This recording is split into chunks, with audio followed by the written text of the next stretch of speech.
প্রিয় পরীক্ষার্থী বন্ধুরা, নিশ্চয়ই তোমরা সবাই ভালো আছো। তো আগামী কালের পরের দিন তোমাদের ফিজিক্স পরীক্ষা। মনে হয় তোমরা কিছুটা টেনশানে আছো। তো টেনশানটা একটু দূর করার জন্যই আজকে তোমাদের সামনে এসেছি। জানি না কতটুকু পারবো। তো এই ক্লাসে আমি সাহায্য করব। তোমরা সাধারণত যেসব জায়গায় ভুল করো এবং যে সমস্ত জায়গাগুলোর প্রতি একটু বেশি গুরুত্ব দিয়ে তোমাদের রিভিশন করে যেতে হবে পরীক্ষার হলে, সেই বিষয়গুলো একটু নিয়ে আলোচনা করব। ওকে, তাহলে আমরা শুরু করি। এমনি তোমরা জানো যে পদার্থবিজ্ঞানটা ইন্ডিভিজুয়ালি প্রত্যেকটা টপিক সহজ, প্রত্যেকটা ইকুয়েশন সহজ, প্রত্যেকটা বিষয়বস্তু সহজ, কিন্তু এই কোর্সের আওতা এত বেশি যে একসাথে তোমাকে যখন পদার্থবিজ্ঞানের সমস্ত কোর্স মনে রাখতে হয়, সেটা তোমার জন্য কঠিন হয়ে যায়। এছাড়া দুই পেপার একসাথে, ফার্স্ট ইয়ার এবং সেকেন্ড ইয়ারের দুটো ভলিউম একসাথে তোমাকে মনে রাখতে হয় যখন 2 বছর, এটা খুবই কঠিন কাজ। তো যাই হোক, সবাই তোমার বন্ধুরা, তোমার সিনিয়ররা পেরেছে, তুমিও পারবা, সুতরাং চিন্তা করে না, টেনশন করে না। তো ওকে, আমরা সবাই জানি যে ফিজিক্স ফার্স্ট পার্টের অধ্যায় আমাদের 10টা, কিন্তু প্রথম অধ্যায় থেকে তোমরা সবাই জানো সেখান থেকে কোনো ক্রিয়েটিভ কোশ্চেন আসে না, আসে অনুধাবন, আর আসে হলো সেখান থেকে এমসিকিউ। তো আমরা বাকি থাকে 9টা। এই 9টার প্রথমটা হলো ভেক্টর। এই চ্যাপ্টার ভিত্তিক যে কোন কোন জায়গায় কী ধরনের ভুল তোমরা সচরাচর করে থাকো, সেই বিষয়গুলো স্মরণ করিয়ে দেব, যাতে পরীক্ষার হলে তোমার আর কোনো অসুবিধা না হয়। আজকেই ভুল ভ্রান্তির সব কিছু আজকেই শেষ হয়ে যায়, পরীক্ষার হলে সুন্দর মতো তোমরা পরীক্ষা দিতে পারো। তো ভেক্টর মূলত তোমরা জানো যে 3টি অংশ, ভেক্টর চ্যাপ্টারটির 3টি অংশ। প্রথম অংশটা হলো ভেক্টর রাশি যোগ ও বিভাজন।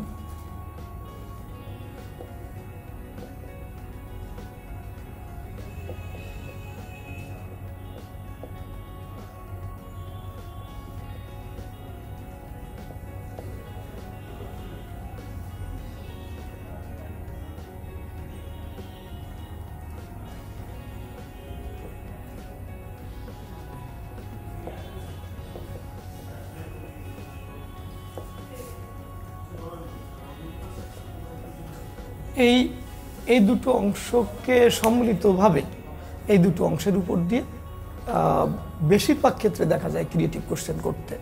আর এই অংশের ভেতরে রয়েছে তোমার ভেক্টর যোগের বিভিন্ন সূত্র, তার মধ্যে বিভিন্ন গাণিতিক সমীকরণ।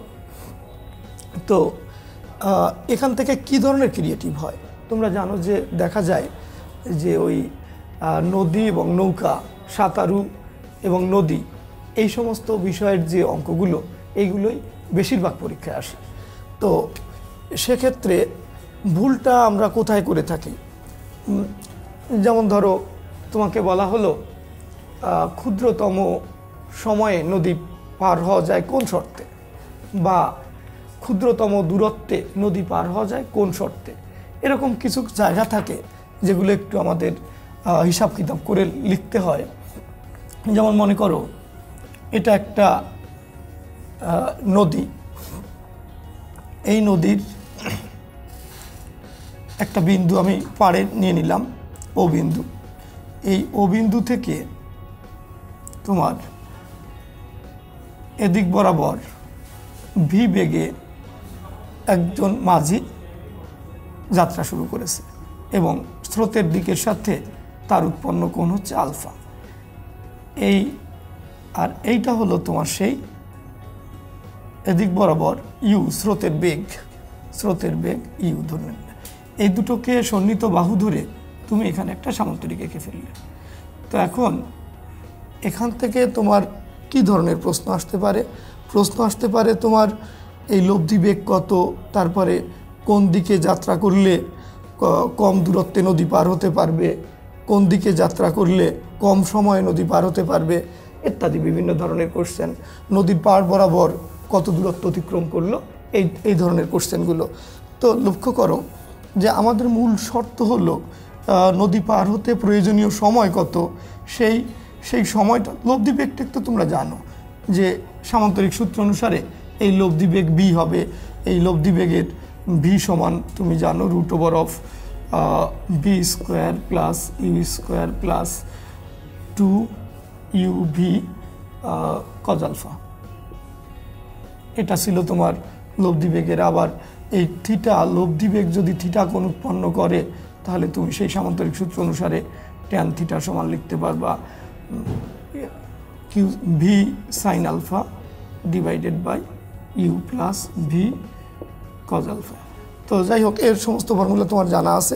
আমি শুধু ওইটুকু দেখতে চাচ্ছি যে এখন নদী পার হওয়ার সময়ের ক্ষেত্রে এই টি সমান নদীর প্রস্থ, মনে করো এই নদীর প্রস্থ হচ্ছে ডি,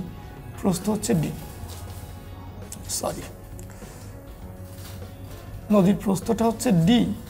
তো এই টি সমান D by V sine theta. কেন ভি সাইন থিটা? এই যে লব্ধি বেগকে তুমি দুটো উপাংশে বিভাজন করতে পারো। একটা উপাংশ, এদিকের উপাংশটা হবে ভি এর ভি কস থিটা, আর ওদিকের উপাংশটা হবে নদীর প্রস্থ বরাবর ভি সাইন থিটা। তো এই ভি কস থিটা উপাংশটি নদীর স্রোত বরাবর নৌকাকে ঠেলে নিয়ে যায়, নদী পার হতে সাহায্য করে না। এই ভি সাইন থিটা উপাংশটি দিয়ে নদী পাড়ি দেয় বা পার হয়। সেজন্য দেখো এই ভি সাইন থিটা উপাংশটি সময় নির্ণয়ে ব্যবহৃত হয়েছে। তো এখন যদি তোমার এই দূরত্বটা এক্স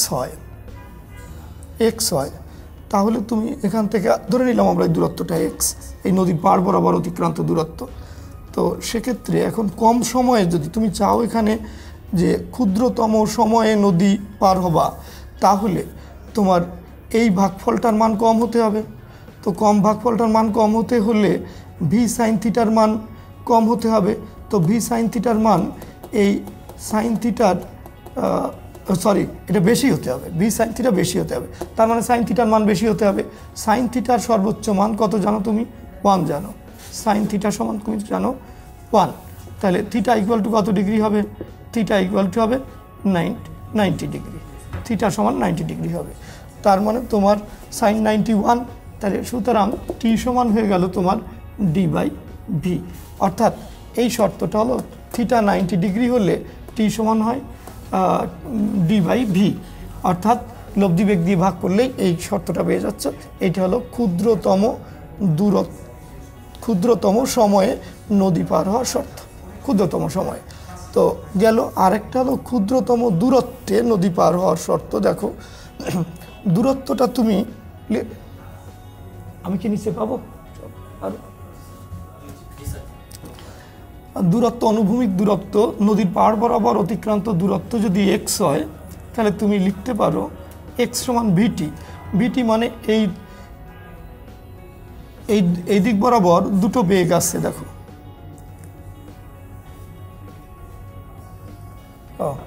এটা হলো ক্ষুদ্রতম সময়ে নদী পার হওয়ার শর্ত। ক্ষুদ্রতম সময়ে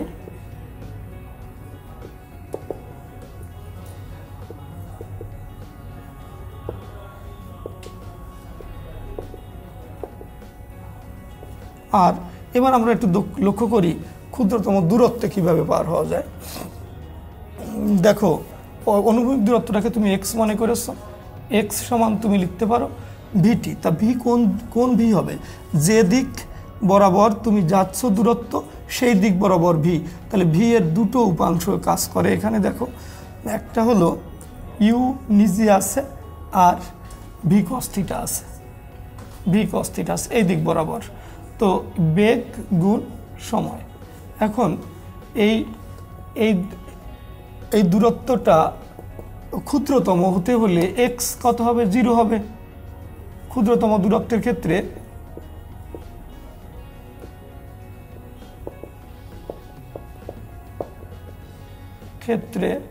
কি হবে, এক্স ইকুয়াল টু 0 হবে। অতএব তুমি U plus V cos theta into T equal to 0 লিখতে পারো। অতএব ভি কস থিটা সমান তুমি লিখতে পারো মাইনাস ইউ। অতএব কস থিটা সমান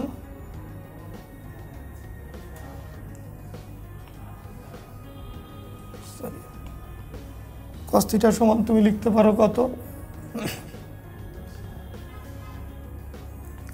এখানে আলফা কোনটা হবে, আমরা ধরেছি আলফা কোণ, সরি এটা একটু চেক করে নাও, কোনটা ধরেছি আমরা alpha, theta ধরিনি।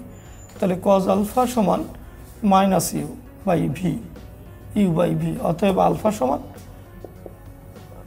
Cause inverse minus u by V.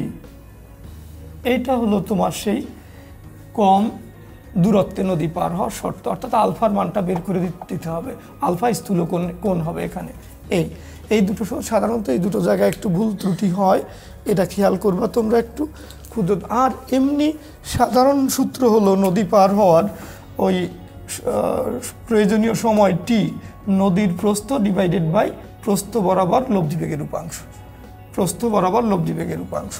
আর দূরত্ব অতিক্রমের ফর্মুলা হলো ওই দিকের বেগ গুণ নদী পার হওয়ার সময়। এই দুটো জিনিস খেয়াল রাখবা, ওইদিকে যতটুকু বেগ কাজ করছে সবটুকু বেগ গুণ নদী পার হওয়ার সময়।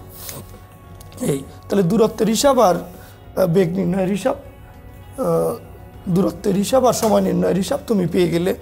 তো বেসিক ফর্মুলাটা হলো এখানে যে কি, নদী পার হওয়ার সময় হলো নদীর প্রস্থ আর প্রস্থ বরাবর লব্ধিবেগের উপাংশ। ওকে,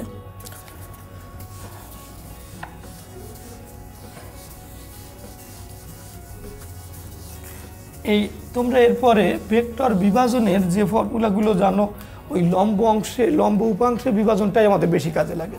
যত অঙ্ক করতে যা তুমি দেখেছো তাতে তোমার ওই প্রয়োজন হলো দুটো লম্ব উপাংশে, ওই সেই আর সেই পি ইকুয়াল টু অনুভূমিক উপাংশ আর কজ আলফা, কিউ সমান আর সাইন আলফা, এই দুটো উপাংশই তোমার বেশি ব্যবহৃত হয় ভেক্টর বিভাজনের। এই ভেক্টর বিভাজনটা তোমার কাজে লাগে সেই লন রোলার তথা একটা ট্রলি বা একটা লাগেজ তোমার টেনে নেওয়া হচ্ছে অথবা ঠেলে নেওয়া হচ্ছে, কোন ক্ষেত্রে বেশি আমরা সুবিধা পাবো বা কোন ক্ষেত্রে কম বল প্রয়োগে কাজটি করতে পারবো ইত্যাদি এই বিষয়গুলো। তাহলে ওই সামান্তরিক সূত্রের যত ফর্মুলা আছে আর তার সাথে যুক্ত হবে এই বিভাজনের ফর্মুলা। এইগুলো দিয়ে তুমি এখানকার উত্তর, এখানে যে ধরনের কোশ্চেন আসুক না কেন, সেই লন রোলারের ভেক্টর বিভাজন সম্পর্কে নৌকায় গুণ টানা, সেই অঙ্ক নৌকায় গুণ টানা দুইভাবে যায়। তোমরা জানো যে একজনে গুণ টানতে পারে, সেটা বিভাজনের নিয়মে হবে, আর দুই পার থেকে দুইজনে গুণ টেনে নৌকা সামনের দিকে অগ্রসর হলে সেটা ভেক্টর যোগের সামান্তরিক সূত্র অবলম্বনে সেই অঙ্ক করতে হবে। তো এখানকার অঙ্কগুলো সম্পর্কে একটু ভালোভাবে নিও। এইটা গেল তোমার প্রথম স্টেপ, আশা করি তোমরা পারবা।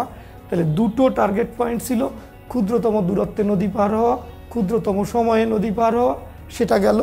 তারপরে তোমার আরেকটা পয়েন্ট ছিল নদীর প্রস্থ বরাবর পাড় বরাবর অতিক্রান্ত দূরত্ব, লব্ধিবেগ, তারপরে কোন দিক, লব্ধিবেগের দিক কোন দিকে হবে ইত্যাদি বিভিন্ন ধরনের প্রশ্ন এখান থেকে আসে। তোমরা টেস্ট পেপার দেখলেই বা বোর্ডের বিভিন্ন কোশ্চেন দেখলেই বুঝবা যে ওই যে 15 সালের কোশ্চেন, তারপরে তোমার 16, 17 এই 3টে সালের কোশ্চেন একটু দেখেও, তো তখন বুঝতে পারবা যে ভেক্টর থেকে আসলেই অত কঠিন কোনো কোশ্চেন হয় না, সহজ কোশ্চেন হয়। তো এরপরে 2 নম্বর পয়েন্টটা হলো তোমার, লক্ষ্য করো 2 নম্বর পয়েন্টটা হলো সেই অবস্থান ভেক্টর, অর্থাৎ অবস্থান ভেক্টর দিয়ে এখানে দেখা যায় কিছু কোশ্চেন, ক্রিয়েটিভ কোশ্চেন করার জন্য অবস্থান ভেক্টর দেয়া থাকে, যে একটা বিন্দু দেয়া থাকলো, যেমন মনে করো এটা এক্স অক্ষ, এটা ওয়াই অক্ষ, এটা মূল বিন্দু, তো এখানে একটা পি বিন্দু দেয়া থাকলো, পি বিন্দুর স্থানাঙ্ক দেয়া থাকলো 1, 2, 3 সাপোজ এরকম কিছু একটা, আবার এখানে আর একটা কিউ বিন্দু দেওয়া থাকলো, এই অবস্থান ভেক্টর। তো এইসব অবস্থা কিউ বিন্দু এর 2 2 1 -3 ইত্যাদি মনে করো এরকম, তাহলে তখন তোমাকে বলল এই পি কিউ ভেক্টরটির মান বা পি কিউ ভেক্টরটির একক ভেক্টর বের করো, তারপরে এই ত্রিভুজের ক্ষেত্রফল বের করো, এই ত্রিভুজ দিয়ে যে সামান্তরিক হয় সেই সামান্তরিকের ক্ষেত্রফল বের করো ইত্যাদি। এটা দিয়ে যে সামান্তরিক হয় ইত্যাদি ধর এক ধরনের অঙ্ক। এটাও দেখবে, এটাও সোজা অঙ্ক, একেবারে সোজা। তো এগুলো একটু দেখে যাবা। এই আর এক ধরনের অঙ্ক গেল। তো এরপরে 3 নাম্বার কেসটা হলো, 3 নাম্বার যে ঘটনাটা আসে সেগুলো হলো ওই স্কেলার গুণন আর ভেক্টর গুণন। স্কেলার গুণন ও ভেক্টর গুণন বা ক্রস গুণন। এখান থেকে লক্ষ্য করো, খেয়াল করে মনোযোগ দিয়ে লক্ষ্য করো, এখানের কতগুলো সূত্র আছে সেই ডট গুণনের। A dot B equal to A B cos theta, তোমরা জানো এ বি কস থিটা। এই আবার আছে এটা ইকুয়াল টু লিখতে পারো A x B x plus A y B y plus A z B z. A দিয়ে কী ধরনের কোশ্চেন আসতে পারে? যেমন এখান থেকে আসতে পারে দুটি ভেক্টরের অন্তর্গত কোণ, এক নম্বর পয়েন্ট, থিটা বের করে সবাই পারবা। তারপর আসতে পারে দুটো ভেক্টর কোন শর্তে লম্ব হয়, তোমরা জানো লম্ব হওয়ার শর্ত A dot B equal to 0 হলে। তারপরে এর উপর বি এর লম্ব বিক্ষেপ বা বি এর উপরে এর লম্ব বিক্ষেপ, এগুলো। আর আসতে পারে এখান থেকে কি যে আরেকটা আসতে পারে, যেমন উপাংশ, এর দিক বরাবর বি এর উপাংশ বা বি এর দিক। তোমরা জানো যে অভিক্ষেপকে একক ভেক্টর দিয়ে গুণ করলেই উপাংশ পাওয়া যায়। তো এখানে জটিল কিছু নেই। ধরো এ একটা ভেক্টর এদিকে তুমি নিলে, আর বি আর একটা ভেক্টর এদিকে নিলে, তুমি তাদের অন্তর্গত কোণ থিটা, তাহলে এর লম্ব বিক্ষেপ তো এটুকু, এই যে এই এতটুকু হলো লম্ব বিক্ষেপ বি কস থিটা। এই বি কস থিটাকে যদি তুমি একক ভেক্টর বি কস থিটা যা পাবা তাকে ওই দিকের এর দিকের একক ভেক্টর দিয়ে গুণ করলেই সেটা তুমি উপাংশ পাবা। কার উপাংশ? বি এর উপাংশ এ এর দিকে পাবা। তো এখানে এই উপাংশ, কোণ, তারপরে লম্ব বিক্ষেপ, লম্ব হওয়ার শর্ত, এই বিষয়গুলো নিয়ে এখানকার বিষয়বস্তু। আর কি আছে এখানে আছে এক্স অক্ষের সাথে একটা ভেক্টর দিয়ে দিল, মাত্র একটা ভেক্টর দিয়ে দিল A equal to A x i plus A y j plus A z k. এই একটা ভেক্টর দিয়ে তোমাকে বলা হলো এই ভেক্টরটি এক্স অক্ষ, ওয়াই অক্ষ এবং জেড অক্ষের সাথে যে কোণগুলো উৎপন্ন করে তা বের করে দাও। ওটা আর একটা দিক। এই হলো এই স্কেলার গুণনের বিষয়বস্তু। তার ভেক্টর গুণনে আসো এখন। ভেক্টর গুণনে তোমার কি হয় লক্ষ্য করো। ভেক্টর গুণন থেকে কি আসতে পারে? ভেক্টর গুণনের ফর্মুলাটা কি বেসিক ফর্মুলা, এগুলো তোমাকে অবশ্যই মনে রাখতে হবে শুদ্ধভাবে। নাহলে এগুলো শুদ্ধভাবে মনে না থাকলে পরীক্ষার হলে ফর্মুলা লিখতে তুমি বাধাগ্রস্ত হবা। তো ওই জন্য সুন্দর করে মনে রাখবা এ ক্রস বি, দুটো ভেক্টর যদি এ আর বি হয়, এ cross B eta A B sine theta, theta হলো এ বি এর অন্তর্গত কোণ। এটাকে তোমরা আবার লিখতে পারো ওই যে আই জে কে দিয়ে, ডিটারমিনেন্ট ফর্মে আই জে কে দিয়ে A x A y A z B x B y B Z.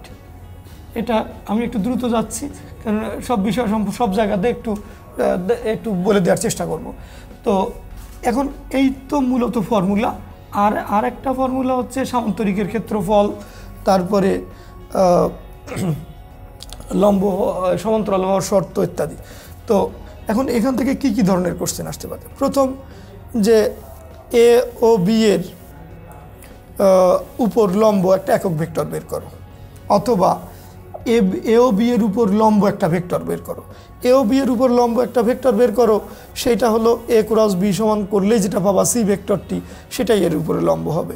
আর একক ভেক্টর তাকে তার মান দিয়ে ভাগ করলে অর্থাৎ এই এ ক্রস বি ভেক্টরটিকে তার মান দিয়ে ভাগ করলে একক ভেক্টর পাবা গেল। তারপরে এই ভেক্টর দুটো সমান্তরাল হবে, তার সমান্তরাল হলে এম এর মান কত, এই এম এর মান কত হলে বা এ এর মান কত হলে এই দুটো ভেক্টর সমান্তরাল হবে, এগুলো তোমরা জানো।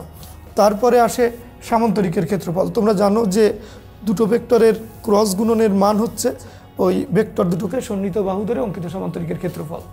দুটো ভেক্টরের ক্রস গুণনের মান, যেমন এ ক্রস বি এর মান যদি তুমি বের করো তাহলে তুমি পাও এ বি সাইন থিটা।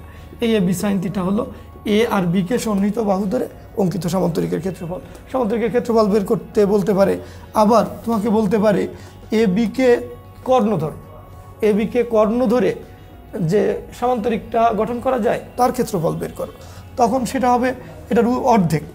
এই যে সেই ক্ষেত্রে ফর্মুলাটা যে হাফ ইন্টু এ ক্রস বি, সামান্তরিকের কর্ণ ধরে যদি ক্ষেত্রফল বের করতে বলে তখন এই যেটা বের করলে এটারই অর্ধেক করলে হবে। এইভাবে বিভিন্ন ধরনের জিনিসগুলো আছে এই ক্রস গুণন আর ডট গুণনের। ওই ইন্ডিভিজুয়াল এগুলো অঙ্কগুলো যদি পারো তোমরা, তাহলে তাদের মধ্যে তুলনা করতে দেওয়া ইত্যাদি বিভিন্ন রকমের প্রশ্ন হতে পারে, এগুলো একটু সতর্কতার সাথে দেখবা। তারপরে আমাদের 4 নম্বরে আসে, 4-এ আমাদের সেই ভেক্টর ওই ক্যালকুলাস। ভেক্টর ক্যালকুলাসে তোমার 4 vector calculus.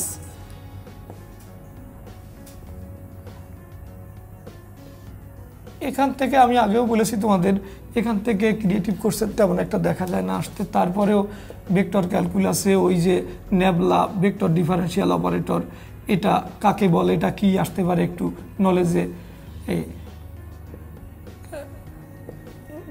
Del del Y plus কে ডেল ডেল জেড।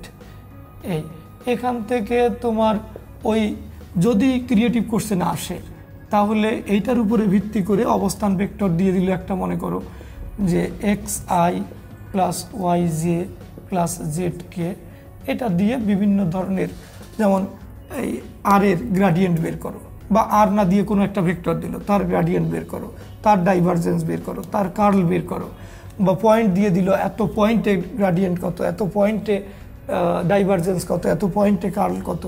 তারপরে আরও দুটো শর্ত থাকে যে যদি ডাইভারজেন্স 0 হয় তো কোনো ভেক্টরের, তাহলে ওই ভেক্টরটি হয় সলিনয়েডাল। তারপরে যদি কার্ল 0 হয় তাহলে ওই ভেক্টরটি হয় অঘূর্ণনশীল বা ইরোটেশনাল। আর যদি কার্ল কোনো ভেক্টরের কার্লের কিছু মান থাকে তাহলে ওইটা ঘূর্ণনশীল। তো এই বিষয়গুলোর উপরে ডাইভারজেন্স, গ্রাডিয়েন্ট, কার্ল এর তাৎপর্যগুলো একটু পড়ো আর এর বিষয়ের অঙ্কগুলো করো যতটা সম্ভব হয়। তো এই ছিল ভেক্টর সম্পর্কে তোমাদের একটু ধারণা দেয়া, যে ভেক্টর বিষয়ের সমস্ত, তবে গুরুত্বপূর্ণ সবচেয়ে বেশি হলো ইন্ডিভিজুয়াল পার্ট, অর্থাৎ আমি যেভাবে তোমাকে বলেছি এটার একটা নিশ্চয়ই এর একসেট ফর্মুলা আছে, ওই ফর্মুলাগুলো তোমাকে ঠিক করে মনে রাখতে হবে, না হলে কিন্তু তুমি ফর্মুলাটার প্রয়োগ করতে গিয়েই ফর্মুলা লিখতেই সমস্যায় পড়বা।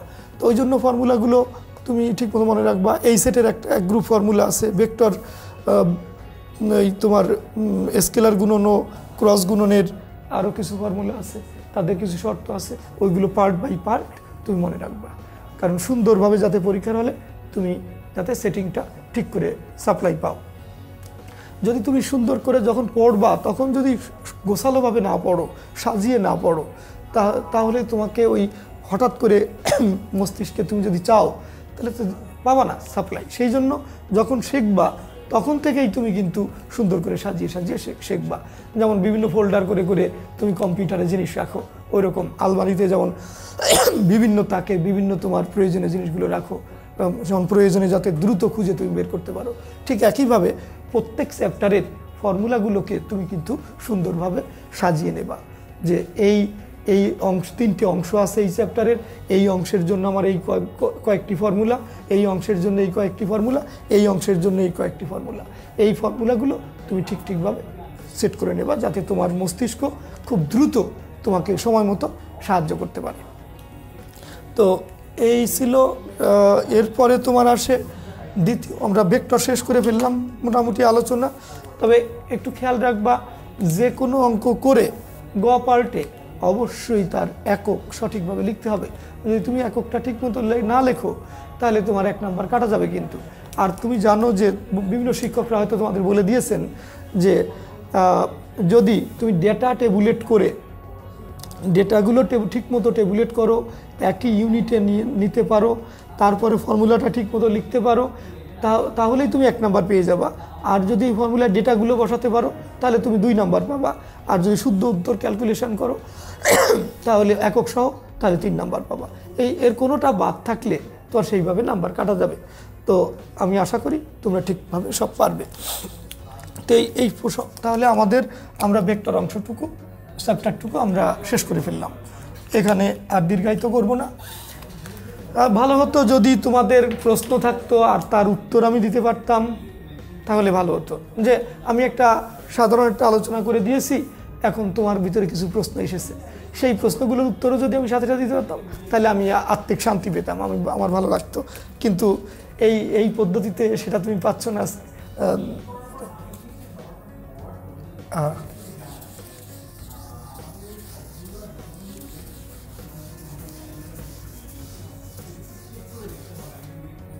এবার আসি আমরা তাহলে দ্বিতীয়টা গতিবিদ্যা।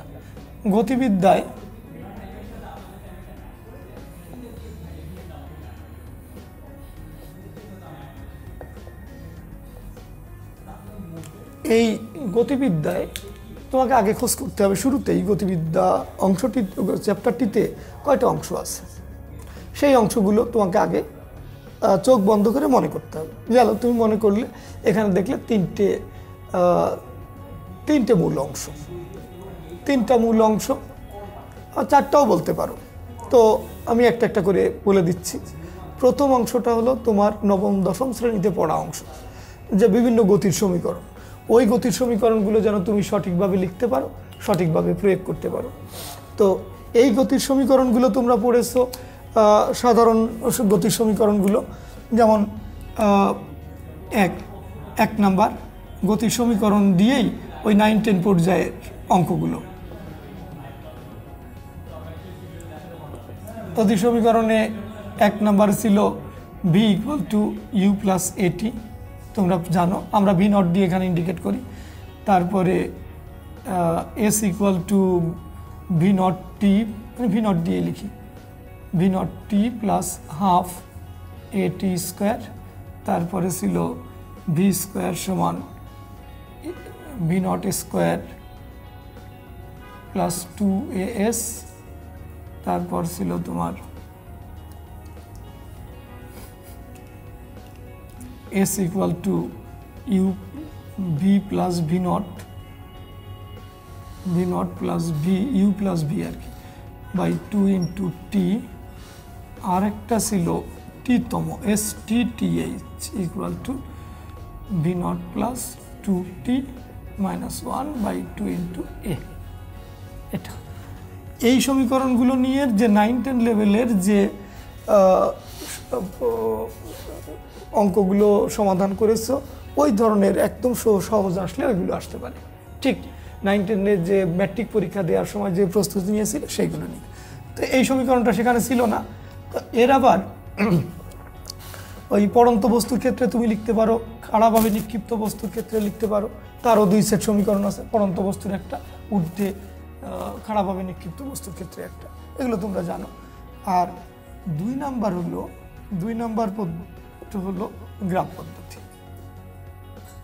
গ্রাফ পদ্ধতি এখানে এটা ইম্পর্টেন্ট, দেখা যায় এই গ্রাফ পদ্ধতি তোমার ক্রিয়েটিভ কোশ্চেন পরীক্ষায় দিয়ে থাকেন। তো গ্রাফ পদ্ধতিতে 2 রকমের হতে পারে। যেমন তোমাকে একটা গ্রাফ এঁকে দিয়ে তার থেকে প্রশ্ন করা, যেমন বস্তুটি বেগ বনাম সময় একটা গ্রাফ এঁকে দিল, তোমার বলে দিল যে এখানে ঢাল কি নির্দেশ করছে, বা ঢাল থেকে তুমি ত্বরণ বের করো। তো ত্বরণ বের করো, তারপরে তোমার দূরত্ব বের করো, মোট অতিক্রান্ত দূরত্ব বা একটা নির্দিষ্ট সময়ে অতিক্রান্ত দূরত্ব, ত্বরণ বের করা, ত্বরণ বনাম সময় লেখচিত্র আঁকা ইত্যাদি। আবার কি করতে পারে, গ্রাফ না দিয়ে তোমাকে একটা গাণিতিক তথ্য দিয়ে দিলেন কোশ্চেন পেপারে, সেটা দিয়ে বললো যে এই তথ্য অবলম্বনে তুমি গ্রাফ আঁকো এবং গ্রাফ থেকে এই প্রশ্নগুলোর উত্তর বের করো। তো এইভাবে গ্রাফ পদ্ধতিতে 2 ধরনের হয়, ডিরেক্ট গ্রাফ উদ্দীপকে দিয়ে তার থেকে বিভিন্ন প্রশ্নের উত্তর, আর একটা হচ্ছে একটা তথ্য একটা অঙ্ক দিয়ে তা দিয়ে গ্রাফ আঁকতে বললো, সেই গ্রাফ থেকে তুমি আদার্স যে প্রশ্নগুলো সেগুলো বের করো। তো প্রশ্নগুলোর কি কি হতে পারে? প্রশ্নগুলো বিভিন্ন অংশের ত্বরণ বের করো, বিভিন্ন অংশের বেগ বের করো, বিভিন্ন অংশের বা দূরত্ব বের করো, ওই অংশে কতটুকু দূরত্ব অতিক্রম করেছিল, ওই সমবেগে বা ওই ত্বরণে বা ওই মন্দনে কতটুকু দূরত্ব অতিক্রম করেছিল। তারপর তোমার কি করতে পারে, একটা গাড়ি আর একটা গাড়িকে অতিক্রম করবে কি না, এই বিভিন্ন ধরনের কোশ্চেন। যাই হোক, তো গ্রাফ পদ্ধতি গেল। তারপর আসো তুমি 3 নাম্বার প্রক্ষেপক। প্রক্ষেপক বা প্রজেক্টাইল, এই প্রক্ষেপের অঙ্ক এখান থেকে বেশি আসে দেখা যায়। সেই প্রক্ষেপকের অঙ্কগুলো একটু ভালো করে দেখবা, তুমি টেস্ট পেপার দেখলে বুঝতে পারবা। প্রক্ষেপক সম্পর্কে তো বেশ বড় ধরনের আলোচনা, তো ওদিকে আমরা গেলাম না। প্রক্ষেপকের মেইন যে ইকুয়েশনগুলো, সেই ইকুয়েশনগুলো একটু দেখে নাও। যেমন এক নাম্বার হলো x equal to V naught cos theta naught t, অর্থাৎ ওই সে অনুভূমিক কতটুকু দূরত্ব অতিক্রম করলো টি সময়। দুইয়ে Y equal to V naught sine theta naught T minus half G T square. এই দুটো হলো মূল ইকুয়েশন। এর থেকে তৃতীয় সমীকরণ তুমি পাও y equal to tan theta naught x tan theta not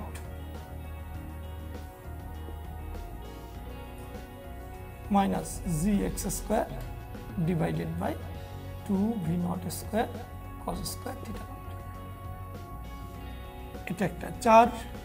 চারই হলো অবস্থান নির্ণয়ে তুমি আসতে পারবা r equal to root over of x square plus y square. এখান থেকে এক্স, এখান থেকে ওয়াই বের করবা, আর x r equal to x square plus y square যদি অবস্থান বের করতে বলে।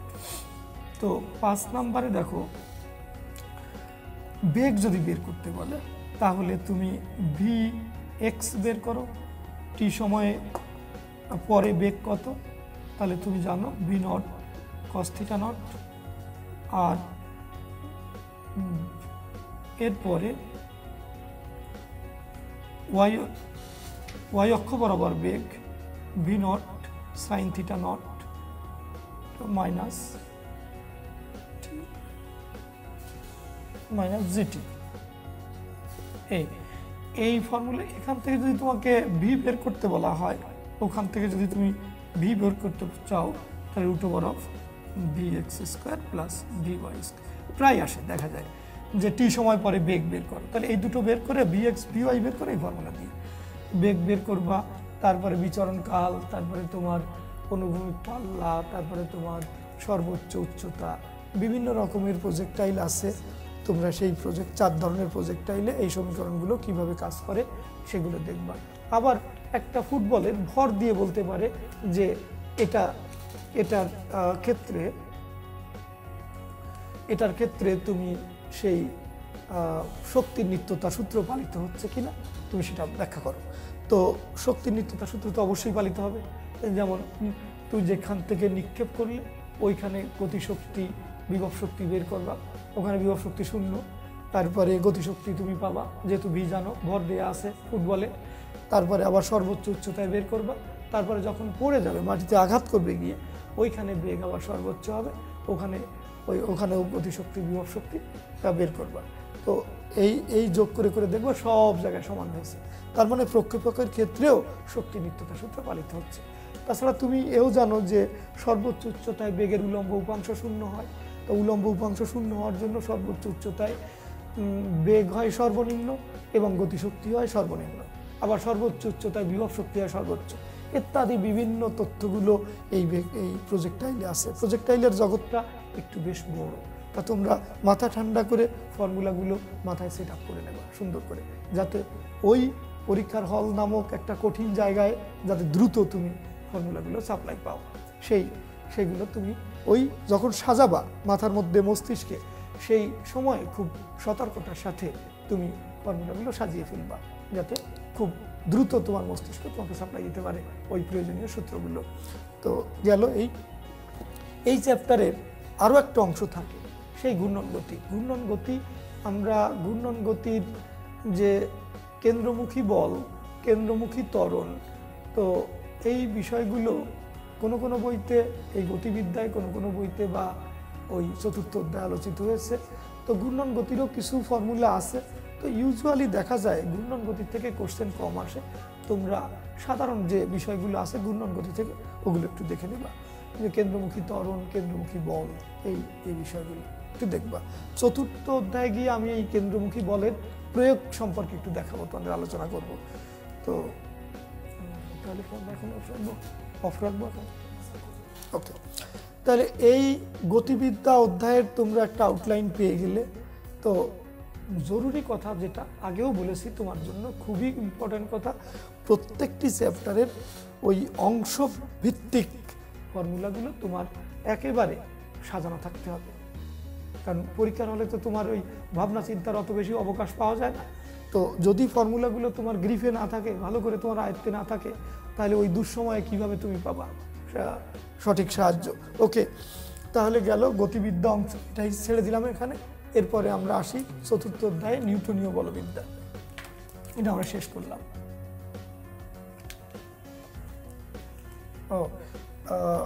তো যে যে জায়গায় ভুল হয় সেগুলো তো এখানে একটু বলে দেওয়া দরকার। দেখা গেল তোমাকে অবস্থান বের করতে বলল একটা প্রজেক্টাইলের, তুমি অবস্থান বের করতে শুধু এক্স এর মান বের করে রাখলে। তো অবস্থান বের করতে বললে যে ফুটবলটা 1 সেকেন্ড পরে তার গতিপথের কোন বিন্দুতে অবস্থান করবে, তখন তোমাকে আর বের করতে হবে। এই আর বের করে তার অবস্থানটা তোমাকে নির্দিষ্ট করতে হবে। তার মানে এক্সও বের করতে হবে, ওয়াইও বের করতে হবে, সে সেই ফর্মুলায় বের বসাতে হবে।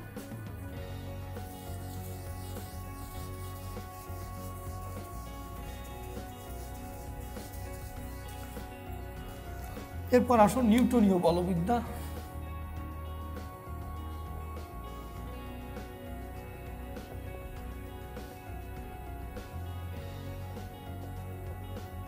নিউটনিয়ান মেকানিক্স, এটা পদার্থবিজ্ঞানের অত্যন্ত বেসিক একটা চ্যাপ্টার। তবে কোনো কোনো বছর দেখা যায় এখান থেকে কোশ্চেন আসে না। তারপরেও এখানকার যে অংশগুলো, সেই অংশগুলো একটু দেখো কি কি অংশ আছে। প্রথমে নিউটনের সূত্র এবং তার প্রয়োগ, 3টে সূত্র এবং তার প্রয়োগ। তো সেই সূত্র এবং প্রয়োগ তোমরা নবম দশম অধ্যায়ে নবম দশম ক্লাসে পড়েছো, 9, 10 ক্লাসে পড়েছো। সেখান থেকে যে অঙ্কগুলো আছে সেগুলো তো তোমার জানাশোনা আছে। তো ওটা গেল একটা অংশ। তারপরে প্রয়োগের মধ্যে 2টা প্রয়োগ খুব গুরুত্বপূর্ণ। তো 2টো প্রয়োগ কি কি? ওই যে নৌকা মনে করো, একটা নৌকায় 2 জন বালক 2 প্রান্ত থেকে 2 দিকে লাফ দিয়ে পড়লো, নৌকাটা কোন দিকে কত বেগে চলবে।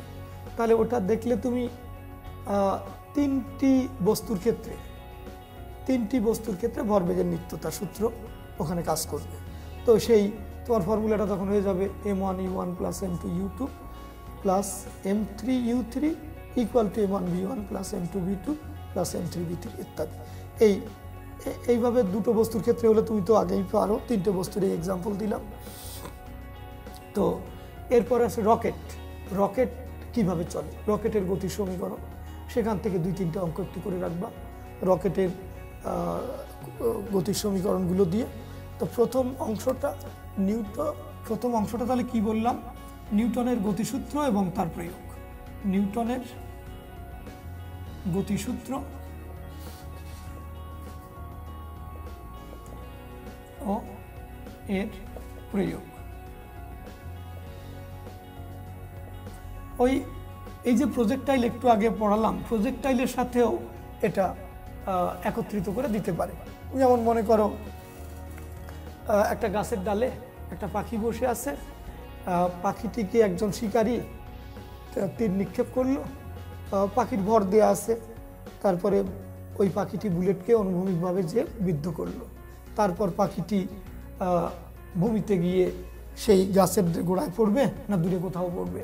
তো ওই প্রথম অংশের উত্তর ভরবেগের নিত্যতার সূত্র অনুসারে আসবে, দ্বিতীয় অংশের উত্তর আসবে আবার প্রজেক্টাইল অনুসারে। তো এরকম 2টো চ্যাপ্টার একত্রিত করেও তোমাকে কখনো কখনো ক্রিয়েটিভ কোশ্চেন দেওয়া হতে পারে। সে বিষয়গুলোও তোমাকে কিন্তু লক্ষ্য করতে হবে।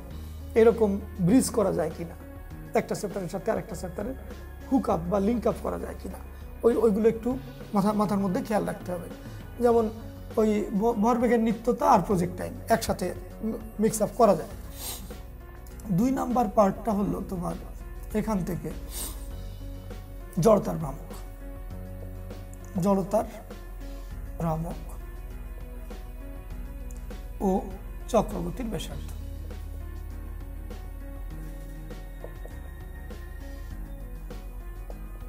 আরেকটু মনে থাকতে আরেকটা কথা বলে নেই, দেখা যায় তোমরা এই আধুনিক কালে এই সংজ্ঞাগুলোর প্রতি তোমরা গুরুত্ব কম দাও। সংজ্ঞাগুলো তোমাদের মনে যা আসে তাই লিখে দাও, কিন্তু সেরকমভাবে লিখলে সংজ্ঞায় কিন্তু মার্ক পাওয়া যায় না। সংজ্ঞা সঠিকভাবে লিখতে হবে।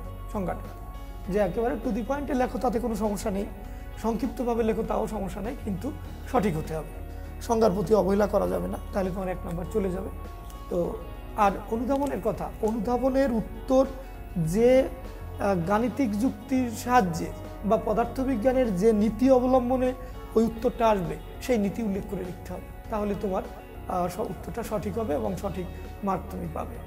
যেমন ধরো এই চ্যাপ্টারেই একটা জায়গা আছে জড়তার ভ্রামকের মধ্যেই, ওই ব্যালে ড্যান্সাররা যে ঘূর্ণনের সময় যখন তারা ঘুরবে তখন তাদের হাত দুটি গুটিয়ে নিয়ে আসে কেন? হাত তো খুলে দিয়ে ডান্স করে, সে হঠাৎ করে হাত দুটি গুটিয়ে নিয়ে আসে কেন? তো এটার উত্তর কোন জায়গাতে দেবা? তুমি অবশ্যই তোমাকে ভরবেগের সংরক্ষণ বিধি থেকে এই প্রশ্নের উত্তর দিতে হবে, কৌণিক ভরবেগের সংরক্ষণ বিধি থেকে। তো এরকম বিভিন্ন যে অনুধাবন কোশ্চেনের উত্তর দেওয়ার সময় সঠিক জায়গাটায় তোমাকে ফোকাস করতে হবে, যে কোন তত্ত্ব বা কোন সূত্র অবলম্বনে তোমার ওই অনুধাবন কোশ্চেনটির উত্তর পাওয়া যাবে। ওকে, তো জড়তার ভ্রামক ও চক্রগতির ব্যাসার্ধের তোমাদের সাধারণত তোমাদের 3টে পড়ানো হয়, 3টা বা 4টা পড়ানো হয় প্রয়োগ। বোর্ড পরীক্ষার জন্য, অ্যাডমিশন টেস্টের জন্য আরও বেশি পড়ানো হয়। তো ওই যে লম্বা দণ্ড, তার মধ্যবিন্দু দিয়ে অক্ষ ঢুকেছে, তো আবার ওই লম্বা দণ্ডের প্রান্তবিন্দু দিয়ে অক্ষ ঢুকেছে, এ দুটোকে সমন্বয় করে, অথবা একটা দণ্ডকে তোমার গলিয়ে কি করলে একটা চাকতি বানালো, বৃত্তাকার চাকতির কেন্দ্রবিন্দু দিয়ে তার পৃষ্ঠের লম্বভাবে একটা অক্ষ ঢুকলো, একই কৌণিক বেগে ঘোরালো, তাহলে কোনটার গতিশক্তি বেশি হবে? ওই যে আগে দণ্ড যে কৌণিক গতিতে ঘুরিয়েছিল, চাকতি বানিয়ে চাকতিকে একই কৌণিক বেগে ঘোরালে কোনটায় গতিশক্তি বেশি হবে তুমি তুলনা করো বা বের করে দাও। এভাবে তোমার তারপরে ওই দণ্ড দিয়ে সিলিন্ডার বানাতে পারি, সিলিন্ডার বললে সিলিন্ডারের অক্ষের সাপেক্ষে ঘোরালো, তাহলে কোন ক্ষেত্রে? তাহলে তোমার 2টো দণ্ড দিতে পারে, একটা দণ্ড একটা চাকতি, অথবা একটা দণ্ড একটা সিলিন্ডার, অথবা একটা চাকতি একটা সিলিন্ডার, এগুলো মিলেই সাধারণগুলো পুরো। বেশি জটিল তোমার এই বোর্ড পরীক্ষায় তোমাকে ওই অ্যাডমিশন টেস্টের মতো অত ওই সমান্তরাল অক্ষ উপপাদ্য, লম্ব অক্ষ উপপাদ্যের প্রয়োগে করতে হবে এমন কঠিন কোশ্চেন তো আর আসবে না। এই সাধারণ বিষয়গুলো ভালো করে পড়ে যাও, তাতেই তুমি সঠিকভাবে পারবা। তো 3 নাম্বার অংশটা হলো জড়তার ভ্রামক গেল, চক্রগতি। 3 নাম্বার পয়েন্টটা হলো এখানে কোন অংশ আমরা বলতে পারি, সেই কেন্দ্রমুখী বলের প্রয়োগ বলো। ও না, এখানে টর্ক আর কৌণিক ভরবেগ, টর্ক ও কৌণিক ভরবেগ, এই অংশটা টর্ক এবং কৌণিক ভরবেগ। এখান থেকে তোমার ওই টর্ক তুমি জানো, tau equal to R cross F, এই আর একটা ভেক্টর, এফ একটা ভেক্টর দিয়ে টর্কের মান বের করতে বললো। তো এখান থেকে তারপরে এল কৌণিক ভরবেগ L equal to R cross p, এগুলো থেকে আর পি দিয়ে তোমাকে এল এর মান বের করতে বললো। বিভিন্নভাবে এখান থেকে বিভিন্ন কোশ্চেন হতে পারে, সেগুলো একটু লক্ষ্য করো, সেগুলো খেয়াল করো। তাহলে টর্ক এবং কৌণিক ভরবেগের এটা যদি টর্কের মান যাও, তাহলে আর এফ, এগুলো এই ক্রস গুণনের নিয়মে যত রকমভাবে পরিবর্তন করা যায় তা তো করা যাবেই। তো এরপরে 4 নাম্বার পয়েন্ট আসে তোমার কেন্দ্রমুখী বলের প্রয়োগ। কেন্দ্রমুখী বলের প্রয়োগ আরেকটা পার্ট। কেন্দ্রমুখী বলের প্রয়োগের প্রধানটা হলো তোমার ওই রোড ব্যাংকিং, রাস্তার ব্যাংকিং ব্যবস্থা। ব্যাংকিং ব্যবস্থার দুটো ফর্মুলা এখানে লক্ষ্য করো। এক নাম্বার হলো ট্যান থিটা সমান ভি স্কোয়ার বাই আর জি, আর 2 নম্বর হলো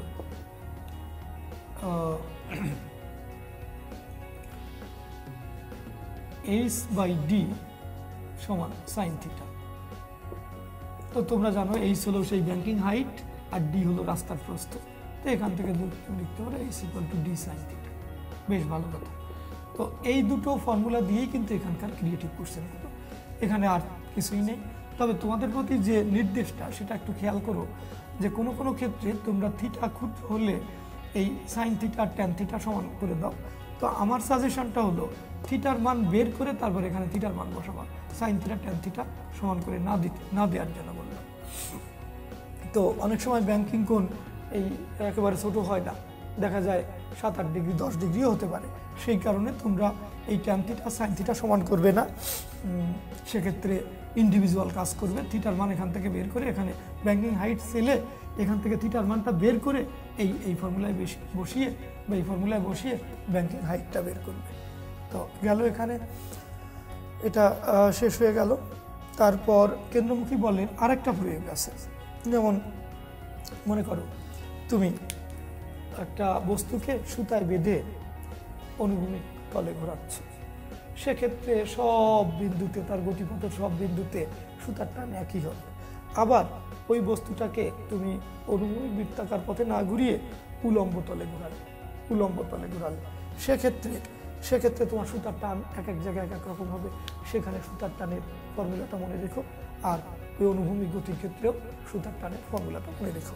তো ওখানে আর দুইটা, অর্থাৎ রশিতে বেঁধে, এখানে হলো রশিতে বেঁধে একটি বস্তুকে অনুভূমিক এবং উলম্ব তলে ঘোরানোর ক্ষেত্রে রশির টান, রশির এক প্রান্তে বেঁধে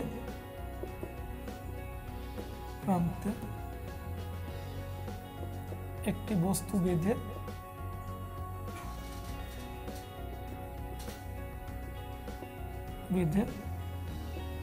অনুভূমিক তলে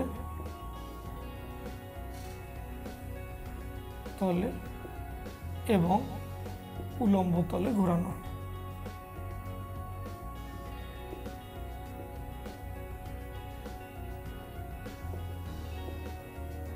সেক্ষেত্রে সুতার টান, এক্ষেত্রে কি বের করবা তুমি? বিভিন্ন অবস্থানে সুতার টান। অবশ্য অনুভূমিক তলে তো টান সব জায়গায় একই হবে, আর উলম্ব তলে হলে টান, সুতার টান বা রশির টান বের করবা, রশির টান।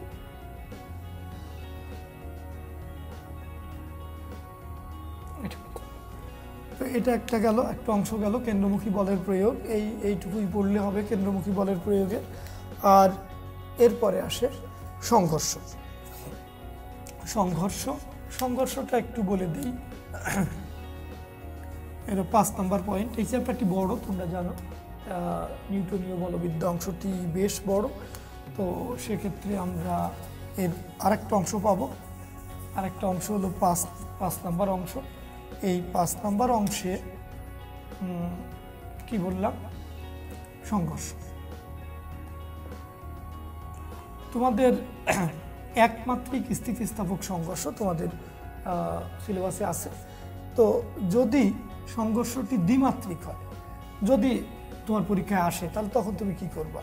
তোমার সংঘর্ষের একমাত্রিক সংঘর্ষের সেই ভরবেগের রৈখিক ভরবেগের সংরক্ষণ বিধি এখানে কার্যকর হবে। তো সেক্ষেত্রে তোমার formula m1 u1 plus m2 u2 equal to m1 v1 plus m2 v2, এই ফর্মুলা দিয়ে তোমার কার্যকর হবে একমাত্রিক স্থিতিস্থাপক সংঘর্ষের বেলায়। আবার গতিশক্তির সংরক্ষণশীলতা নীতিও প্রযুক্ত হবে এক্ষেত্রে। তো দুইটা তোমার বলতে পারে যে টেস্ট পেপারে দেখবা আছে যে বেগ বের করো, আর এই সংঘর্ষের ক্ষেত্রে শক্তি নিত্যতা সূত্র প্রযোজ্য হবে কিনা। আমি একটা এক্সাম্পল দিয়ে তোমাকে বুঝাই দিচ্ছি যতটুকু পারা যায়। মনে করো একটা বস্তু এখানে স্থির আছে, আর একটা বস্তু তোমার এখান থেকে আসছে, এটা একটা বেগে আসছে, দেয়া আছে, এসে এর সাথে এর গতিপথে এর সাথে সংঘর্ষ হলো, এদিকে একটা দিক, এদিকে এক্স অক্ষ মনে করো, এটা ওয়াই অক্ষ, এদিকে ওয়াই অক্ষ। তো এখন সংঘর্ষ ঘটিয়ে এই বস্তুটা, পেছনের বস্তুটা এদিকে চলে গেল, এই কোণটা তোমাকে দেওয়া থাকলো, এই থিটা, থিটা এই কোণটা মনে করো 30 ডিগ্রি, এটা এই বস্তু আর এটা বি বস্তু। এ বস্তুর আদিবেগ ইউএ আর বি বস্তুর আদিবেগ ইউবি। আর এই বস্তুটা যখন সংঘর্ষ ঘটালো তখন এই বস্তুটা এই এক্স অক্ষের সাথে একটা কোণে এদিকে চলে আসলো, এই বস্তুটা এদিকে চলে আসলো। তো এই বেগটা মনে করো ভিবি, আর এটাকে বি এ বস্তুর বেগ, এ বস্তু এটা বি বস্তু চলে আসলো এদিকে, এই কোণটাকে ফাই মনে করো, এটা এই কোণটা মাইনাস হবে। তো তুমি এই সংঘর্ষটার ক্ষেত্রে তুমি একটু লক্ষ্য করো, যদি এরকম ধরনের কোশ্চেন আসবে না আশা করি, তারপরেও যদি আসে তো সেক্ষেত্রে একটু লক্ষ্য করো। তো এক্স অক্ষ বরাবর এইটা আমাদের বেসিক সূত্র, যদি তোমার এই কোণ বের করতে বলে, আরগুলো সব দেওয়া আছে, তোমার এই কোণটা বের করতে বলবে বা এই বেগটা বের করতে বলবে, সব তোমাকে দেওয়া, তখন তুমি কি করবা? তখন তোমার এক্স অক্ষ বরাবর তুমি লিখবা ওই শক্তির ভরবেগের সংরক্ষণ বিধি, এক্স অক্ষ বরাবর এক্স অক্ষ বরাবর তুমি কি লিখবা? তাহলে m1 থাকবে u1 cos 0, এক্স অক্ষ বরাবর, এক্স অক্ষের সাথে এক্স অক্ষ বরাবর চলছে, প্লাস m2 u2, ওখানে তুমি একটু লিখে নাও, নাহলে তোমার লিখতে অসুবিধা হবে, ma ua প্লাস বড়তে লেখো, সেটাই বলো, ma ua plus mb ub equal to ma ba plus mb bb, এইটার ক্ষেত্রে ব্যবহার করো। তাহলে ma ua cos এত, তারপরে mb ub cos 0 equal to ma ba cos 30 degree plus mb bb cos -5 লিখবো ওখানে। তো এই ইকুয়েশন লিখে এখান থেকে তুমি ক্যালকুলেশন করতে পারবা মানগুলো দেওয়া থাকলে। তো একইভাবে ওয়াই অক্ষ বরাবর লিখবা, দুটো সমীকরণ তুমি পেয়ে যাবা বরাবর। ওয়াই অক্ষ বরাবর কি লিখবা? ma ua sin 0 degree, mb ub sin 0 degree,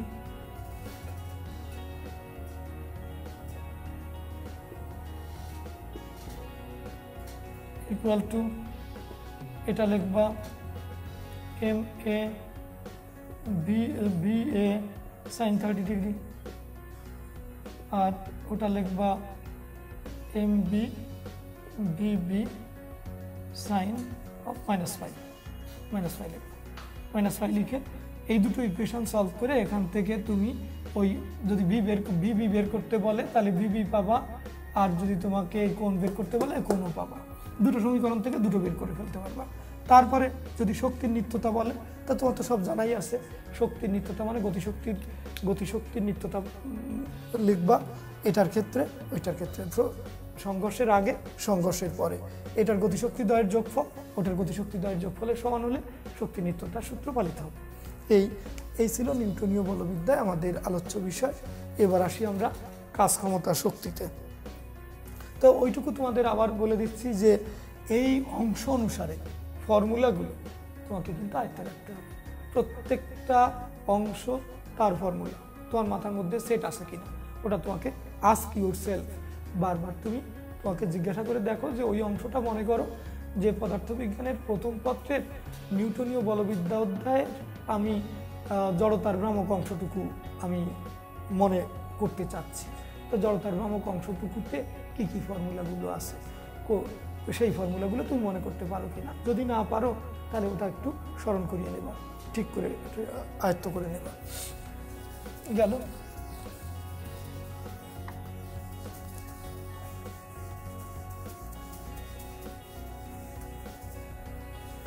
এবার কাজ, ক্ষমতা, শক্তি, পঞ্চম অধ্যায়, এটা আমরা শেষ করে ফেললাম।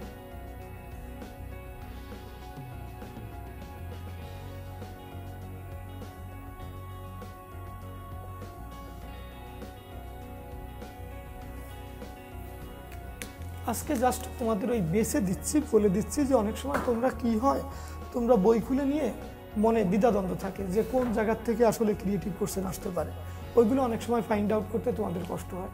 এটা এই টিচারদের, বিভিন্ন টিচারদের কাছ থেকে শুনেছো, তোমার নিজের বিবেচনা আছে, তারপর আজকে তোমাকে স্মরণ করিয়ে দিচ্ছি। আর সবচেয়ে আরেকটা বড় গাইড আছে টেস্ট পেপার। টেস্ট পেপার খুলে খুলে দেখলে যে কোন অংশের থেকে কি ধরনের কোশ্চেন হয়, ওগুলোর থেকে নিজের মনোবল বৃদ্ধি করলে তো যে না, টিচাররা যা পড়িয়েছে টেস্ট পেপারেও তো সেই একই রকম দেখি, সুতরাং মন দুর্বল করার কোনো কারণ নেই, মনটা শক্ত করে সেইভাবে অগ্রসর হতে থাকবে। এই কাজ, ক্ষমতা, শক্তির অংশে কয়টা অংশে ভাগ করতে পারি আমরা। প্রথম হলো, এটা একটু ভাগ করা একটু কঠিন, তারপরেও দেখো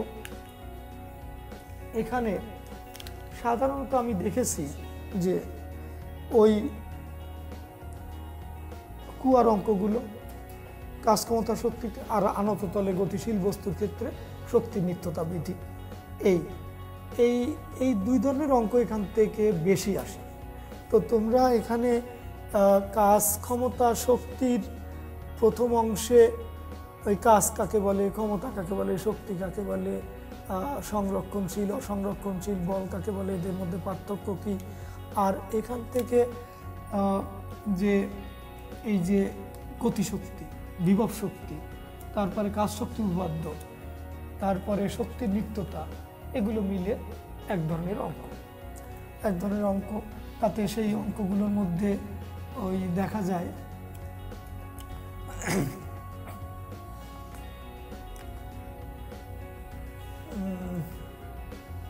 তোমার সে গতিশক্তির ক্ষেত্রে শক্তির নিত্যতা বিধি পালিত হয়, শক্তির নিত্যতা সূত্রের অঙ্ক, শক্তির নিত্যতা।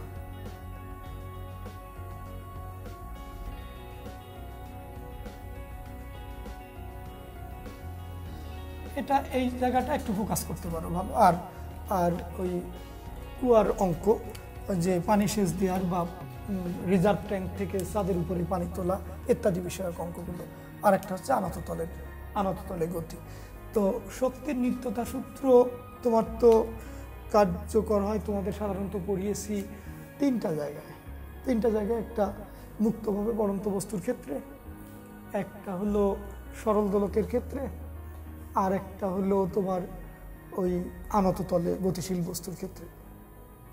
এছাড়াও প্রজেক্টাইলের ক্ষেত্রে, মেকানিক্সের প্রায় প্রত্যেক জায়গাতেই শক্তির সংরক্ষণশীলতা নীতি প্রযোজ্য হয়। ইভেন স্প্রিংয়ের ক্ষেত্রে, একটা স্প্রিংয়ের তার গতিপথের দুইটা তাৎপর্যপূর্ণ অবস্থান, একটা হলো তার সাম্য অবস্থান, একটা বিস্তার অবস্থান। এই দুই অবস্থানে তোমার গতিশক্তি আর বিভব শক্তির যোগফল বের করবা সাম্য অবস্থানে, আবার সেই বিস্তার অবস্থানে বের করবা সরল দোলকের মতো, একই কথা। তো এইভাবে তোমার শক্তির নিত্যতা তাহলে পালিত হতে পারে বিভিন্ন বস্তুর ক্ষেত্রে। সেই প্রথমে বলেছি তোমাদের মুক্তভাবে পড়ন্ত বস্তু, একেবারে সহজ কোশ্চেন দিলে, 2 সরল দোলকের বেলায় সরল দোলকের গতিপথের দুইটা বিশেষ অবস্থান, একটা তার বিস্তার অবস্থান, একটা সাম্য অবস্থান, আর যদি বলে দেয় গতিপথের অন্য কোনো অবস্থান, এই 3 অবস্থানে তুমি কী করবা, ওই গতিশক্তি বিভব শক্তির ওই যোগ করে বের করবা। কখনো বেগ বের করতে বলবে, কখনো দূরত্ব বের করতে বলবে। এই তো এগুলো একটু আর আনত তলের ক্ষেত্রেও দেখবা বিভিন্ন অবস্থানে ভেক্টর বিভাজনের মাধ্যমে তুমি ওই প্রশ্নগুলোর উত্তর করতে পারবা। আর 2 নাম্বার হলো ওই যে কুয়া থেকে পানি নিষ্কাশন, কুয়া থেকে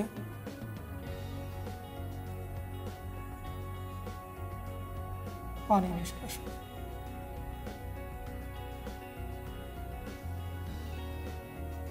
হ্যাঁ, তো এখান থেকে ওই যে বিষয়টা তোমার লক্ষ্য রাখতে হবে সেটা হলো ভার কেন্দ্রের সরণ, যে যখন পানি সেচ দিচ্ছ তখন ভার কেন্দ্রের সরণ, কুয়া সম্পূর্ণ থাকলে, ভরা থাকলে সেখানে ভার কেন্দ্র কোথায় হবে, কুয়াটা যদি অর্ধেক পূর্ণ থাকে তাহলে ভার কেন্দ্রের অবস্থানটা কোথায় হবে, তারপরে কুয়াটা যদি 2/3 পূর্ণ থাকে তাহলে কোথায় হবে। এই অঙ্কগুলো একটু দেখবা যে এখান থেকে এই পানি নিষ্কাশনের সে কত সময় লাগবে, কত কাজ করতে হবে, সময় এবং কাজের ফর্মুলা, অশ্বক্ষমতা কি, অশ্বক্ষমতা বের করো, এই ধরনের ইঞ্জিনের, যে ইঞ্জিন বা পাম্প কুয়াটাকে পানি নিষ্কাশন করছে তার এই সমস্ত অঙ্কগুলো একটু দেখো। এটা আর একটা ভালো স্পট, এখান থেকে অঙ্ক আসে। আর এখানে আর কি আছে আমাদের, আরেকটা বিষয় আছে, ওই যে একটি ইটকে অনুভূমিক অবস্থান থেকে উলম্ব অবস্থানে নিতে, যেমন একটা ইট কোথাও এরকম অনুভূমিকভাবে আছে, তাকে যদি তুমি উলম্বভাবে নাও তাহলে কত কাজ করতে হবে, অথবা অনেকগুলো ইট সাজিয়ে একটা স্তম্ভ তৈরি করলে সেই স্তম্ভ তৈরি করতে কত কাজ করতে হবে। এই অঙ্কগুলো একটু দেখো। এখানে ওই সব জায়গায় এই ইট সাজিয়ে স্তম্ভ তৈরি করা বা পাথর ঘনক আকৃতির, সুষম ঘনক আকৃতির পাথরকে একটা পর একটা সাজিয়ে স্তম্ভ তৈরি করা, এই অঙ্কগুলো দেখো। এখানেও কিন্তু ওই একই কথা, ভার কেন্দ্রের সরণটা কাজে লাগবে। ভার কেন্দ্র ঠিক কতটুকু সরছে সেইটুকুই হবে তোমার উচ্চতা এইচ। তো এগুলো লক্ষ্য রেখো, স্তম্ভ তৈরি করা।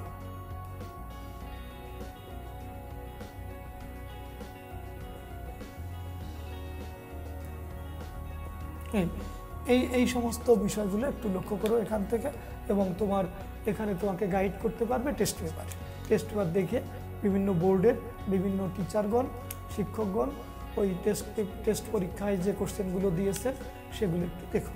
সেগুলো দেখলে এখান থেকে এগুলো পেয়ে যাবো। এগুলো ডিটেইল আর যেতে পারলাম না। তো আপাতত এইটুকু সেশনে তোমাদের এই পঞ্চম অধ্যায় পর্যন্ত একটু গাইড দিলাম। তোমরা আশা করি উপকৃত হবা। তবে তোমাকে ওই একই কথা আবারও বলছি যে ইন্ডিভিজুয়ালি প্রত্যেকটা জায়গার জন্য আলাদা আলাদাভাবে ফর্মুলাগুলো মাথার মধ্যে সেট আপ করে ফেলো। একটু কষ্ট হবে, দেখবা যে সবারই মনে হয় যে পড়ার পরেও মনে হয় যে কিছুই পড়ি নাই, কিছুই মনে থাকছে না।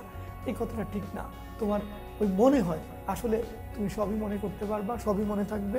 তো এখনই আজকে কালকের দিন তো এখনো বন্ধ আছে, কালকের দিন দেখে ভালো করে সব আয়ত্তে নিয়ে আসবা। তো এরপরের সেশনে আমরা এসে মহাকর্ষ থেকে শুরু করব। ওকে, থ্যাংক ইউ।